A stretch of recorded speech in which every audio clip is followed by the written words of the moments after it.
Yes, ready, start. 2014 में प्रधानमंत्री नरेंद्र मोदी द्वारा विदेश नीति की दिशा में उठाया अपना पहला ही कदम एक कूटनीतिक और रणनीतिक मास्टर स्ट्रोक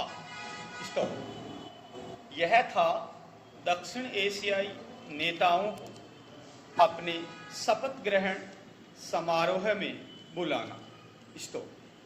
इसने संकेत दिया था कि भारत क्षेत्रीय एकजुटता के केंद्र के तौर पर काम करना चाहता है। लेकिन आज 11 साल बाद सार्क के पुनरुद्धार की उम्मीदें धूमिल हो चुकी हैं। आंतरिक राजनीति, राष्ट्रवादी उन्माद, आर्थिक संकट, आपसी वैमनस्य के दृश्य उभर आए हैं। नेबरहुड फर्स्ट का नारा तार तार हो गया है। पैरा नेपाल के हिंसक प्रदर्शनों का ताजा उदाहरण ही लें। 2015 में नया संविधान लागू होने से अब तक नेपाल में 9 सरकारें बन चुकी हैं। 10वीं अंतरिम सरकार सुशीला कार्की के नेतृत्व में बनी है। गरीबी, बेरोजगारी, भ्रष्टाचार और कुप्रशासन के चलते नेपाल का जनाक्रोश ज्वालामुखी जैसा बन गया और फूट पड़ा। भूटान के बाद नेपाल ही वो दूसरा देश था जहां प्रधानमंत्री के तौर पर मोदी ने दौरा किया था। पशुपतिनाथ मंदिर में प्रधानमंत्री की पूजा अर्चना की तस्वीरें वायरल हुई। इसे दोनों देशों के बीच सांस्कृतिक रिश्तों को फिर से खोजने की चाहत रखने वाले हिंदुत्व केंद्रित नेतृत्व के तौर पर देखा गया। लेकिन यथार्थ के सामने यह नहीं टिक पाया। पैरा 2015-16 में भारत नेपाल सीमा पर 5 महीने तक हुई अनौपचारिक नाकेबंदी को नेपाल के कई लोगों ने भारत द्वारा नेपाल पर अपनी शर्तें थोपने की कोशिश बताया था।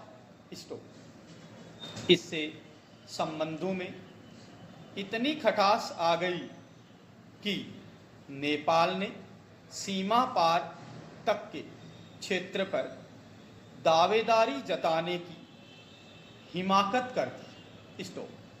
ये बताता है कि नेपाल के राजनेता समय समय पर आपसी सहमति बनने के लिए भारत विरोधी राजनीति को हवा देते रहे। पैरा नेपाल की जेनजी क्रांति बांग्लादेश जैसी ही है। नेपाल में सोशल मीडिया प्रतिबंधों ने युवाओं को उकसाया तो बांग्लादेश में छात्र कोटा नीति से नाराज थे। नेपाल की तरह बांग्लादेश में भी भाई भतीजावाद और भ्रष्टाचार के खिलाफ पनपा असंतोष कुलीन विरोधी और व्यवस्था विरोधी आंदोलन में बदल गया था। पैरा। उस समय भी सरकार हैरान थी, कौमा, क्योंकि उसने हसीना की हुकूमत में खासी राजनीतिक पूंजी का निवेश किया था। तो बांग्लादेश में कट्टरपंथी ताकतों का उदय हुआ जो भारत विरोधी और हिंदू विरोधी थी। लेकिन जिस सरकार पर उसके आलोचक हिंदू बहुसंख्यकवाद को बढ़ावा देने का आरोप लगाते रहे हों, वो भला कैसे बांग्लादेश से यह कहती कि वहाँ धर्मनिरपेक्ष मूल्य बहाल हों और अल्पसंख्यकों की रक्षा की जाए। पैरा। श्रीलंका हमारा एक और ऐसा पड़ोसी देश है, कौमा, जिसने हाल के समय में भारी उथल पुथल देखी है।